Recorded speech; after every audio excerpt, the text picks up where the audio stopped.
Alright, so I know that this video is late, but honestly, who's counting the days anymore? Time is a human construct, yada fucking yada. The Last of Us Part 2, what a fucking game.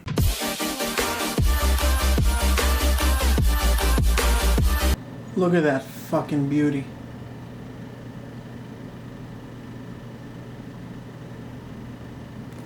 Wow, I fucking love this game so much. The Last of Us 2 has finally been released, and at the time of recording this video, like a fucking month ago. It took me longer than most to actually start to play and get through it with, working at night and not having my PlayStation on me at the time, so, excuses. Let's get fucking into it. This game on a technical level is perfect. Nothing, and I literally mean nothing wrong with it when it comes to the construction of the game falters at all. Every aspect of the making of this game, excluding the story, it's untouchable. You can't compare it to anything else because of how advanced every aspect of it is, from what I'm going to talk about right fucking now. Everything feels more purposeful rather than like robotically fulfilling a function. So if you're like in the first game, when you're grabbing supplies around, you kind of just make the one arm. It's the shit I pay attention to. I can't help it. You make the one like arm motion, and it's like something over here is being picked up by over here. Whereas in this one, it's much more organic and it seems much more lifelike. And I think little things like that really heighten like the immersive experience of the game. And it's small, but I think it's pretty important. I just thought that you can tell that more work in general, technically, was put into the game because of those little things. It's the shit that I pay attention to, but it makes the world more real. And knowing that they put that much work into it is just nice to know. Now, when I played The Last of Us, the first one, it took me a little bit, like any other game, it took me a little bit to get used to the controls. Different crouching and aiming and pulling stuff out of the bag and running and sprinting and climbing over stuff. But I fell right back into it with this one, and I haven't played the first one in multiple years, so I think that it instantly became like a muscle memory type thing. And I mean, I played Spider-Man and God of War just before playing this, like a couple months ago. So, and those are all different types of controls for two very different types of games. So yeah, I think that it was incredibly comfortable to fall right back into it. There are a bunch of new additions to the gameplay of this one that make it a lot more dynamic, and you fucking fall right into it. Like prone position. I didn't know how much I would use something like that until I was able to use it. And not only was it what's the fucking word I'm thinking of? Useful, I guess. Not only was it useful, it heightened the anxiety of the game. I mean, already I play this game, and when I'm able to run and freely run into an open space, I fucking have my heart pounding. But if you're under a car, and you know that like an enemy is gonna check under the car, and you're prepared and shit, that's fucking heart attack inducing. And then if you're in a crawl space trying to get from one side to the other, and then you see a fucking runner scrambling towards you through the other side, that's gonna make you shit your pants. So I think that addition really heightened the gameplay in general. The use of being able to hide in tall grass or moderately tall grass was fucking genius. I mean, you'd think, right, after 25 years the lawns would grow and plants would. I mean, we've seen them take over the streets, but we haven't seen them in a suburban form. They would with nothing to keep track of them, they would overgrow like crazy. And using that in a stealth position is so smart. It really helped authenticate the world inside the game, because there's the reality that the game is trying to represent of this is a post-apocalyptic society or small societies throughout. And yeah, it's a great little addition to use throughout the game. The limited use silencers were super fun, and they forced me to analyze every situation down to the bullet. Swapping weapons with the backpack, or really taking a health kit or crafting anything, flowed super freely, and it wasn't too distracting, and it didn't mess up the rhythm of the game, because very easily sometimes you can throw off the intention that the game is bringing, and it didn't distract anything at all. I thought that it was done really well. One of my favorite new things that they introduced into this game is having to deal with multiple circumstances at one time, like being cornered in one area, and you have to deal with both the zombies and other like bad guys. Mixing those two together forces you as the player to analyze the situation differently in a way that you never thought you would have to think about. My favorite way about going about that, the few times you do come into contact with that, is I would just there's nothing more fun than throwing a bottle, if you're around clickers and bad guys, throwing a bottle by the fucking enemies, and the clickers just going towards them, and like being behind a kitchen counter far away, watching them all deal with each other.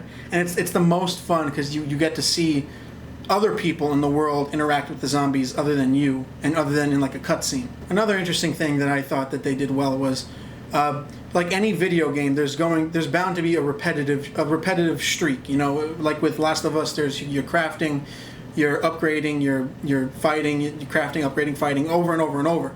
And that it forces the story to move along a specific kind of path, but it can get boring.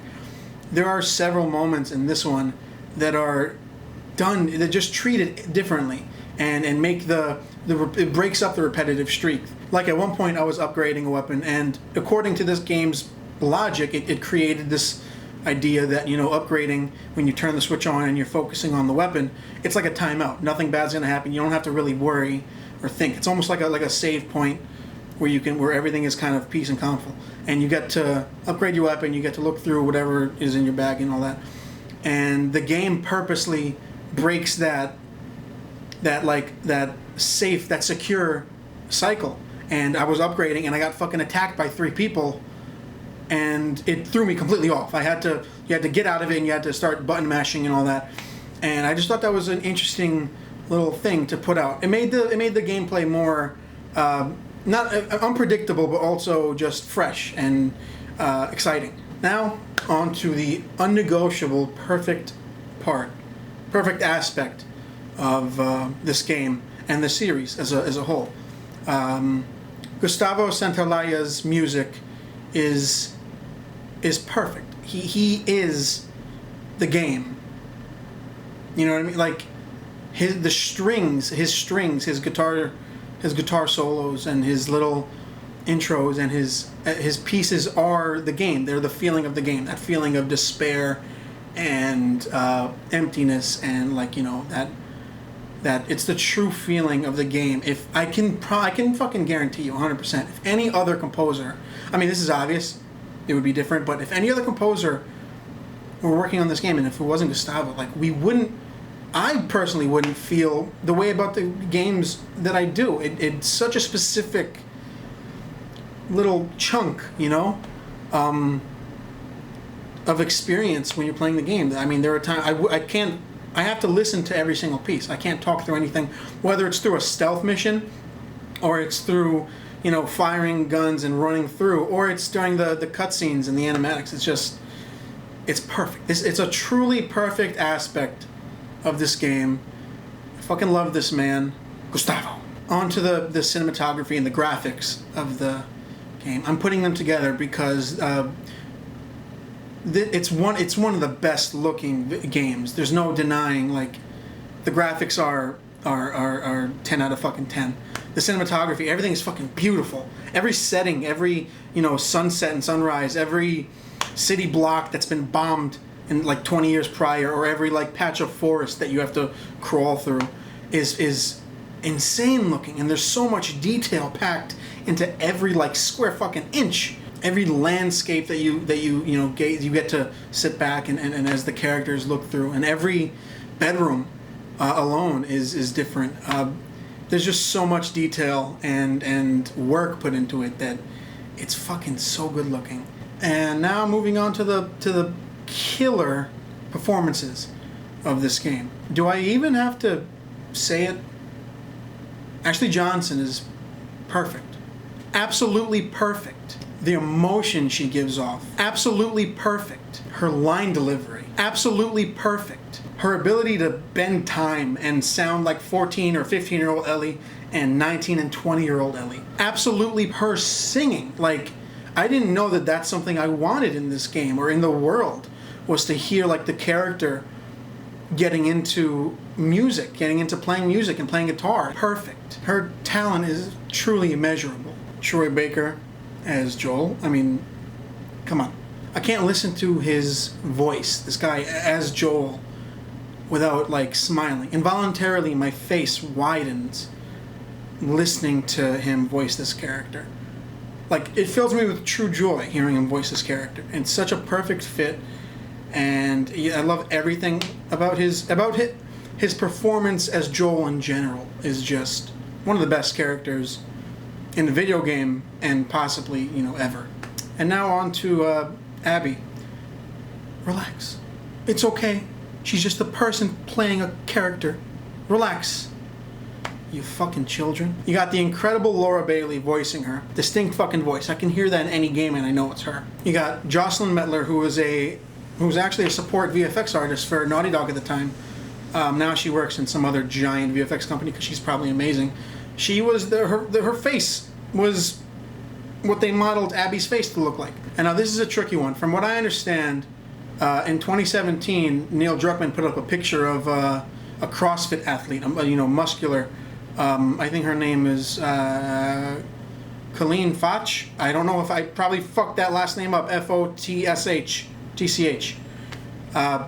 He put that up, and it's safe to say that that's the same body double for Abby. But then he deleted the post, so there's no real confirmation. I can't find anywhere where it's confirmed. I'm gonna just go ahead and assume. So those three women come together and create the character of Abby Anderson. At first, I can't lie, it was super jarring to watch. I mean, you have a completely different neck and face, and even before all that, Laura Bailey's voice and Mettler's face. I mean, I never would have thought that was two different people. They seemed so perfectly connected. It just seemed like another person with a body double. So that was fucking great. But it was jarring to see the different neck and head on that kind of body at first. Colleen is ripped to fucking shreds. It's almost emasculating watching how ripped she can get, and I look like fucking this. So it was really iffy at first to watch, and you get used to it after a while, sure, but it's super distracting I think at first. But fuck, after a while she becomes one person. It's so strange to think that I can look at three different people, the accumulation of three different people, and it becomes one person after a while. I think that's really good for the game, but really freaky in real life. It kind of made me think of shifty CGI in a movie where you're Infinity War, seeing Ruffalo's head floating in the iron, whatever the fuck that stupid suit was. It reminded me of that. It was just a little shifty at first, and it seemed like it was floating around, and it didn't really have a grounded attachment to it. But yeah, you get used to it, and she becomes one person. Bailey's performance, the voice performance, it's so strong, and so it pulls emotion out of you, dude. You really fucking, at least I did. I fucking found myself really caring about the character as a whole after a while. Dina was one of my favorite new characters introduced. I fell in love with her fucking character. She was awesome. She was voiced by Shannon Woodward and face modeled by Cassina Caradona. The character of Dina is just so different compared to the other. She's got this almost true inner freedom to her that it made so much fun interacting with her and talking with her. And as a player interacting with this character, with this new person, you get really connected pretty early on from the snowball fight. That was fucking awesome. She had this excellent unbound quality to her, and it was something free. It was something that I don't think we've seen in a character in this world in these past two games before. I also really liked all the other side characters of the game. I loved Jesse, Owen, Manny, Yara, and Lev, and all of them. I loved Lev. I connected back to God of War and having a little kid with a bow and arrow around me, so I loved that. Manny was my favorite side character. I loved his sense of humor. Obviously, you need some fucking strong sense of levity in a game like this one. All right, so this is Future Tim editing this video right now while I'm at work. when I recorded this video, I did not expect future Tim to want to split this up, the review. So this is going to be the non-spoiler section, and over the next couple of days I will edit and post the spoiler section. Okay, good. Alright, this is further future Tim, realizing that there isn't really an ending to the spoiler-free review for people who aren't finished and don't want to watch the next part that has spoilers. So, I really like this fucking game.